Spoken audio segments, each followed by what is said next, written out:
Le due tessere sanitarie sembrano uguali, ma non è così. La prima, prossima alla scadenza, presenta l'indicazione regionale e in alto a destra la riproduzione del leone di San Marco. La seconda, consegnata da qualche settimana, non li riproduce più.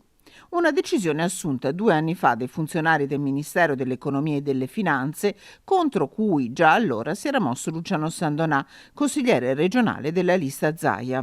Questo decreto che doveva semplicemente aggiornare qualche dato presente nella tessera sanitaria, ne hanno approfittato per togliere il Leone di San Marco e per togliere i simboli regionali dalla tessera sanitaria. Questo per il Veneto è inaccettabile. Ho sollevato la questione per tornare alla veste grafica precedente, quella che c'è sempre stata, quindi con l'indicazione anche della regione. Sappiamo che la tessera sanitaria viene utilizzata non solo come tessera sanitaria, ma anche come indicazione del codice fiscale da parte di tutti i cittadini. Non c'è alcun motivo da parte del Ministero di togliere, l'indicazione regionale che, ripeto, vi è sempre stata con le nuove tessere